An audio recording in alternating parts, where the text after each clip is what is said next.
Hello, hello.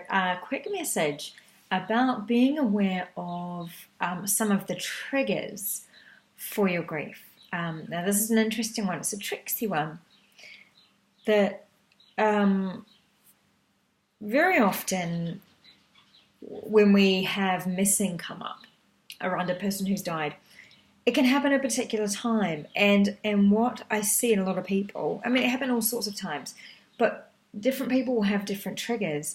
And what can happen sometimes is that the person who's died, say your mum died, and she was the person that was your greatest supporter and you could share everything with and was always there for you. And when she's died, you feel like you no longer have that. And that particularly in moments where you feel lonely, when you feel like, oh gosh, I wish I had someone to talk to, that's when you find yourself really acutely missing her. And what can happen, because we don't often examine that, we just take for granted, oh, well, I miss her, I miss her, I miss her.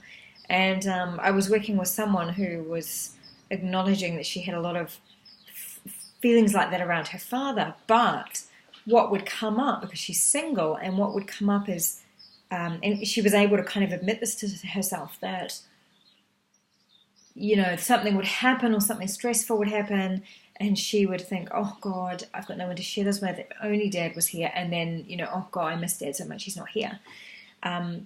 But what she was able to acknowledge and admit to herself and to me was that probably she had a partner, she wouldn't do that. Meaning that role would be filled.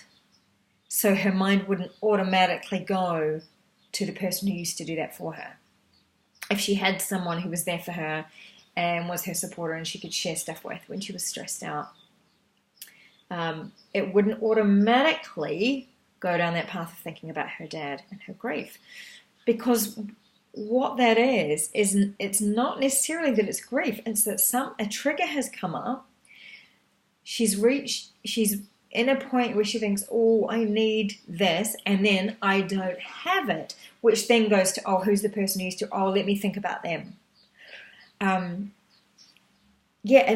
So it's a tricksy one, because this isn't all of the missing that you have, but it is going to be some of it. I remember working with someone who, her husband had handled all the business, and after he had died, she would have these acute moments of what she was saying, you know, the acute moments of grief, acute moments of missing him, particularly when she sat down in the office and had to work through stuff that, one, she'd never done, two, she didn't have any faith in herself that she could do.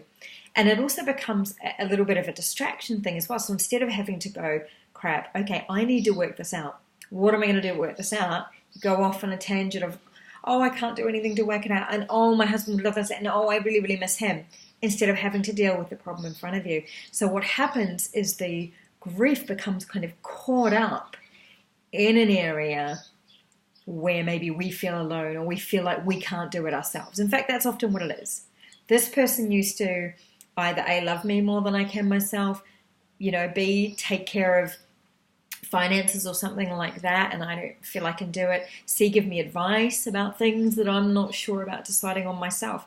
And so when we find ourselves in that situation of having to face one of these things that we didn't used to have to face, we could just delegate to this person over here, automatically our mind goes to them. And if only they were here to do it. Oh, and that leads into, it's, you know, a whole missing and a grief thing. When actually that's not exactly what's happened. It's a trigger of something that you feel you don't have, you feel uncertain of, and that you don't feel you have another way to deal with that. And so your mind slips down that well-worn path. So, yeah, it's like I said, it's a good one to just be aware of and have a look of. Look at your triggers. Because the example I gave of the woman who will often think, oh, my dad was the person that was here for me, and how she was able to admit if she had a partner. And that's the thing, if she was in a loving, stable relationship now and she felt that those needs were being met by a partner, well, that would change her grief, right? So that's not actually grief that's going on there. That's just, it's almost an escapism sometimes from dealing with something that we don't know how to deal with. Yeah, so be aware, have a look, and it's not always going to be that.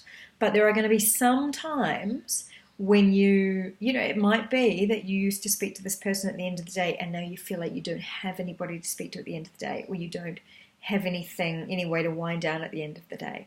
So instead of being able to find another outlet or think, how can I do that? The mind automatically goes, oh, I need that person to do that for me.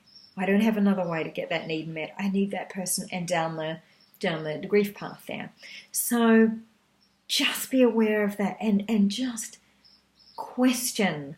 This is the thing with healing. A big part of it is questioning your experience, questioning your thoughts, and going, well, hang on, what's that about? What's just happening there? Because often people realize it's not really missing that's going on in the moment. It's their own lack and fear, and trying to find a place to put that, to deal with it. Yes, so just that alertness, that awareness, and those questions of your own experience when it's happening. Don't just buy into this is just grief. Everything I'm feeling is just grief. You never get through it that way. If you can't look at it critically, if you can't question it, if you can't be curious about, okay, what's just come up, and where did that come from, and why did that come up? Really, really important to be able to do in the process of unpicking your grief and healing completely from it. All right, much love.